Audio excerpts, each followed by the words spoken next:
दोस्तों नमस्कार, स्वागत है आप सभी का। आज के इस वीडियो में हम बात करने जा रहे हैं गीता गोपीनाथ के बारे में। गीता गोपीनाथ कौन हैं, क्या इनका इंडिया से ताल्लुकात है और क्यों इनके बारे में हम जिक्र कर रहे हैं, ये सारी तमाम बातें मैं आपको एक एक करके बताऊंगा। सबसे पहले मैं आपको IMF के बारे में बता देता हूँ, international monetary fund. International monetary fund एक ऑर्गेनाइजेशन है जिसके अंदर 189 कंट्रीज़ हैं। लगभग सारी बड़ी बड़ी और ऑर्गेनाइज्ड जितनी भी कंट्रीज़ हैं वो IMF के अंडर आती हैं। और IMF का काम क्या होता है? IMF का काम होता है इंटरनेशनल ट्रेड, यानी कि अंतर्राष्ट्रीय स्तर पर जो भी व्यापार हो रहा है, जो भी कंट्रीज़ एक दूसरे से एक्सपोर्ट इंपोर्ट करती हैं उसको प्रमोट करना।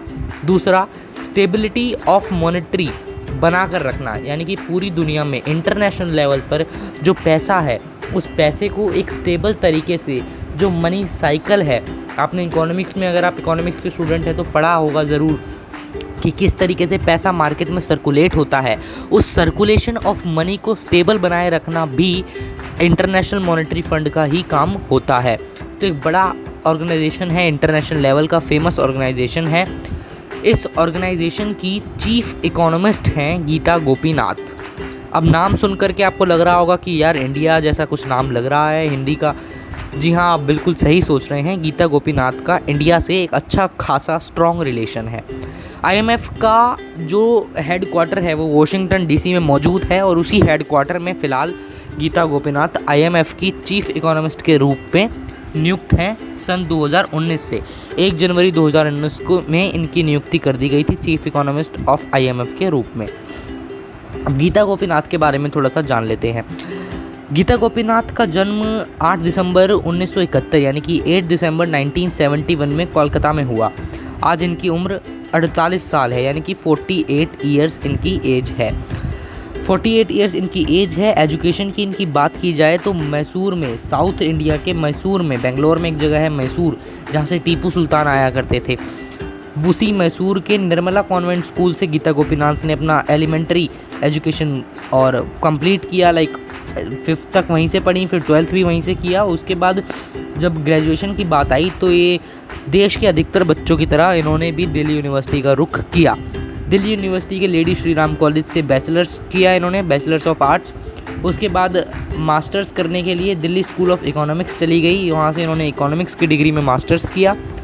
फिर उसके बाद आगे की पढ़ाई करने के लिए वॉशिंगटन गई, वॉशिंगटन यूनिवर्सिटी ऑफ वॉशिंगटन में इन्होंने फिर से अगेन मास्टर्स किया और उसके बाद PhD की डिग्री भी ली।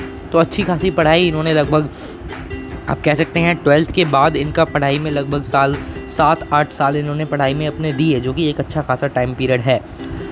आज ये 2019 से 1 जनवरी से चीफ इकोनॉमिस्ट बन चुकी हैं इंटरनेशनल मॉनेटरी फ़ंड की। मैंने आपको बताया। इनसे पहले मॉरिस ऑब्स्टेफील्ड वो शख्स हैं जो इंटरनेशनल मॉनेटरी फ़ंड के चीफ इकोनॉमिस्ट का किरदार निभाया करते थे। अब इंटरनेशनल मॉनेटरी फ़ंड से इंडिया का रिलेशन और ज़्यादा स्ट्रॉन्ग हो गया है, आप लिहाजा अंदाज़ा लगा पा रहे होंगे, क्योंकि गीता गोपीनाथ अब वहाँ की चीफ इकोनॉमिस्ट बन गई हैं। और गीता गोपीनाथ के पिता और माता दोनों ही इंडिया से थे, बिल्कुल रजिस्टर्ड इंडियन सिटीजन्स थे। TV गोपीनाथ इनके पिता थे, दूसरा इनकी माता का नाम था VC विजय लक्ष्मी। तो दोनों इंडिया से ही थे, साउथ इंडियन बेशक आप कहें, लेकिन इंडिया के रजिस्टर्ड सिटीजन थे। तो इंडिया से बहुत अच्छा इनका रिश्ता है गीता गोपीनाथ का। पढ़ाई करने के लिए अमेरिका गई, उसके बाद नेचुरलाइजेशन के प्रोसेस से, देखिए किसी भी देश में सिटीजनशिप लेने के अलग अलग तरीके होते हैं। इंडिया में जैसे 6 तरीके हैं सिटीजनशिप लेने के। सिटीजनशिप एक्ट जो 1955 में आया था, उसके ऊपर भी हम एक वीडियो बनाएंगे बहुत जल्द। सिटीजनशिप एक्ट के तहत 6 तरीके होते हैं इंडिया के अंदर कि आपको कैसे कैसे सिटीजनशिप मिलेगी। उन्हीं में से एक तरीका होता है नेचुरलाइजेशन, यानी कि जब एक पर्टिकुलर एलिजिबिलिटीज़ को आप ओवरकम कर लेते हैं, यानी कि कोई ऐसी एलिजिबिलिटीज़ है जो उस देश की सरकार ने डिसाइड की हुई हैं, आप उनको पूरा करते हैं और एक पर्टिकुलर टाइम स्पैन से उसी देश में रह रहे हैं, तो आपको नेचुरली उस देश की सिटीजनशिप मिल जाती है। कुछ इसी तरीके से अमेरिका की सिटीजनशिप गीता गोपीनाथ ने ली नेचुरलाइजेशन के प्रोसेस से। ये सिटीजनशिप लेने के बाद 2019 में इनको चीफ इकोनॉमिस्ट बना दिया गया। लेकिन 2019 से पहले जब गीता गोपीनाथ, कोई भी भारतीय मूल का व्यक्ति IMF का चीफ इकोनॉमिस्ट नहीं बना था, तब भी इंटरनेशनल मॉनेटरी फंड में इंडिया का अच्छा खासा रिश्ता था। वो कैसे? देखिए, इंटरनेशनल मॉनेटरी फंड एक ऑर्गेनाइजेशन है जो कि देशों को लोन भी देता है। आपको समझ में आ ही गया होगा अभी तक, क्योंकि सर्कुलेशन ऑफ मनी को स्टेबल रखना है इसका काम। तो जब कोई देश कर्जे में होता है, विपत्ति के समय में होता है, तो इंटरनेशनल मॉनेटरी फंड से वो पैसा लेते हैं। और हर देश उस विपत्ति के समय में, ताकि इंटरनेशनल मॉनेटरी फंड पैसा दे सके, ऑलरेडी इंटरनेशनल मॉनेटरी फंड में IMF में अपना कुछ कंट्रीब्यूशन करके रखते हैं। इंडिया ने ये कंट्रीब्यूशन $11.5 बिलियन का किया है। भारतीय रुपयों के हिसाब से तकरीबन 56,000 करोड़ रुपए बन जाते हैं, जो पैसा इंडिया ने IMF में दे रखा है। 13th लार्जेस्ट कंट्री है इंडिया। भारत पूरे दुनिया की 13th लार्जेस्ट कंट्री है, डोनेशन वाइज या कोटा वाइज आप कह सकते हैं मनी के, जो IMF में रजिस्टर्ड है। सबसे पहले नंबर पर है USA।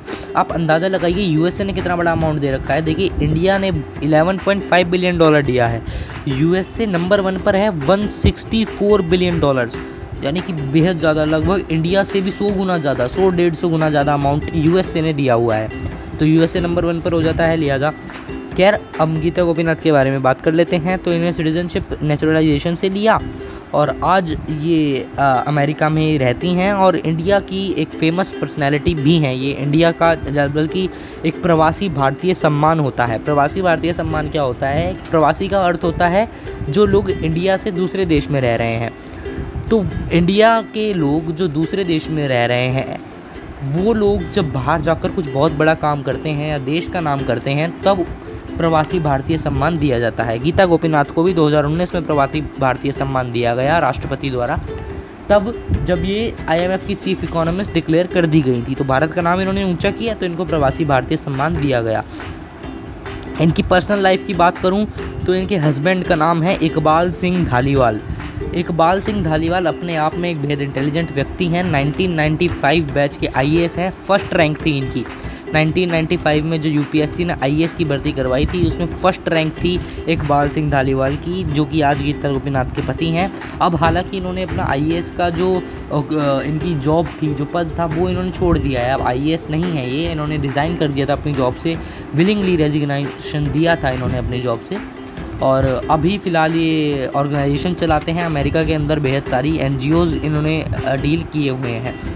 और इनका एक बेटा है गीता गोपीनाथ, और इकबाल सिंह धालीवाल का रोहिन नाम है उसका। और गीता गोपीनाथ अभी फ़िलहाल अगले 1.5 साल तक और लिहाजा उम्मीद है इस बात की कि वो IMF की चीफ़ इकोनॉमिस्ट बनी रहेंगी। तो ये थी गीता गोपीनाथ से जुड़ी हुई तमाम वो जानकारियाँ जो कि मेरे को लगा कि आपको बतानी ज़रूरी है। किसी भी एग्ज़ाम के पॉइंट ऑफ व्यू से, किसी भी जनरल नॉलेज के पॉइंट ऑफ व्यू से ये बातें आपको पता होनी चाहिए कि कौन ऐसा व्यक्ति है जो हमारे देश का है और हमारे देश में जाके उन्होंने नाम रोशन किया है। कुछ दिनों पहले हमने कमला हैरिस का जिक्र किया था, वो वाइस प्रेसिडेंट के लिए नॉमिनेट हुई हैं। आज गीता गोपीनाथ का जिक्र किया है। आने वाले वीडियोज़ में हम किसी और व्यक्ति को लेकर आएंगे, आपको उसके बारे में जानकारी देंगे। आप तब तक चैनल को सब्सक्राइब कर दीजिए, वीडियो को लाइक कीजिए, शेयर कीजिए और 2 चाहे कमेंट भी कर दीजिए।